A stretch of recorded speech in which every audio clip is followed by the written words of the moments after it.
Hello, my friends. I'm very grateful to everyone who subscribed to my channel, and I ask you, please support and subscribe so others can see this information and this information becomes available to more people.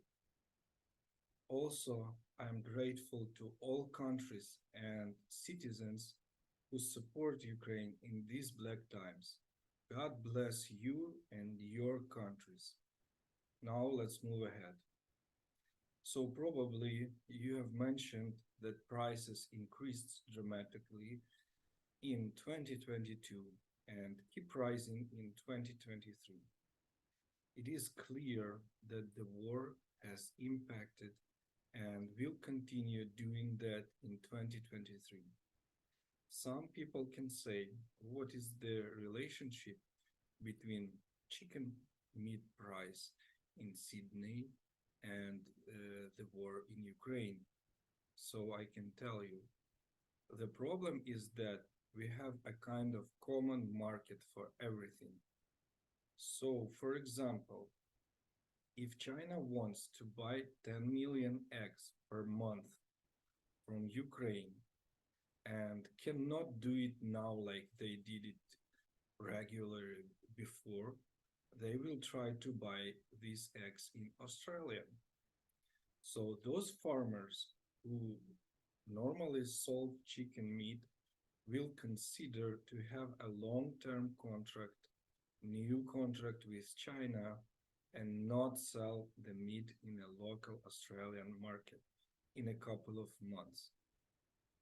This means there is a lack of chicken meat on the Australian market, so large retail markets can compensate it, but they will deliver it from somewhere else, let's say from New Zealand or even Pakistan.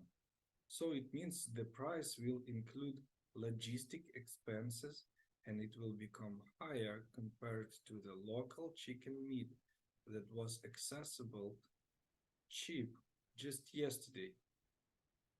Some people can argue we can buy cheap crops from Ukraine since the war, these guys sell it with a huge discount. And you are right, you can buy it and it will be cheap in Ukraine. But how can you deliver it? Shipping will cost more since shipping companies want to cover the risks and will ask for more money and insurance of the ships and crops. I mean, insurance of the ships and insurance of the crops will cost much more since the ship must sail through the zone of hostilities. Let's say we can move uh, the grain by train to Romania or Poland, and from there it can be shipped no matter where. And you are right again, they can do it, but someone must pay for the delivery to Romania or Poland and for the service of a port, which and they have higher price than it was in Ukraine. So it is impossible to go back to Ukrainian prices and cheap market until Russia stops the war. I can give you more examples like this, but this is just a small part of the problem.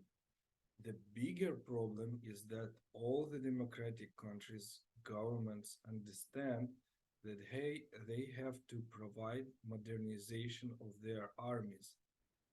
So we are moving to a militarization decade when governments will support and invest less, less to the local farms, local infrastructure, medical service, ecology, since these days everyone is focused on military questions and want to procure more weapons. The military industry will grow, but this will finance just a short list of the companies all over the world that will become a super rich pension age. Hmm. it will be increased very fast. Good example is France, where just 5% have completely withdrawn from the Russian market after the Russian war started. And comparing to the other democratic countries, investments of France obtains first place. So France has very close business relationships with Russia, and tens of its multinational companies keep working in Russia these days. This way, these companies pay taxes to the Russian government and support the war.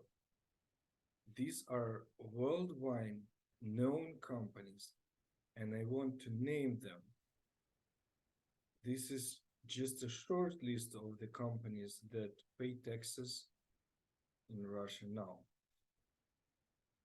Danone, Activia, Elpro, Actimel, Auchan, Leroy Merlin, Adel Group, Crédit Agricole, SIB Bank, Sanofi, FM Logistique, Decathlon, Bonduelle, Lactalis, Yves Rocher, La Roche-Posay, L'Oréal, Angie, Michelin, and many others. In numbers, Leroy Merlin alone, for instance, has roughly 100 stores and 45 employees in Russia. So Leroy Merlin complain they cannot leave these Russians alone, but they don't care that French government spends billions of dollars for military purposes to resist the war and compensate for the future risks. This is why France will not be able to pay good pensions, so they will want to increase the pension age. So the French government will not support locals who want to start their business producing wine or pizza since they will want to buy more weapons. So for the French government, it is a try to kill two birds with one stone. So it can lead to a situation when the stone will not achieve any of the birds.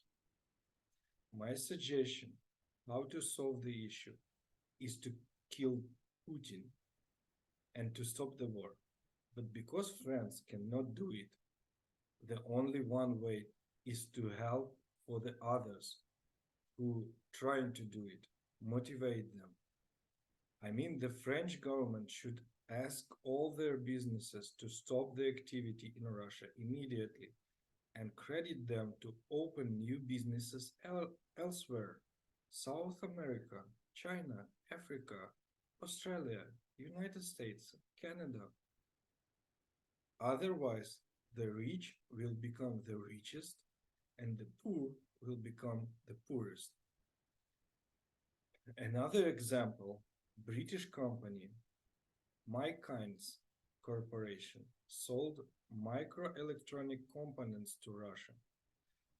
There were 10,600 details supplied for the price 1.2 billions of the United States dollars. How does it help Great Britain and people who pay taxes and want their government to support the democracy? How does it help support Ukraine? Just some guy earned 1.2 billion dollars in the previous century. For this kind of business, they could be legally shot for avoiding these restrictions. Will this all income go to the citizens or just someone's pocket? I guess you know the answers. Just ordinary people like I am who pay taxes. We will pay for the Russian war all over the world, not just in Ukraine or in France. Dear friends, don't forget to subscribe to the channel. Put your thumbs up, share the video. To support with this job, you may find my PayPal address. This is all for today. Bye bye.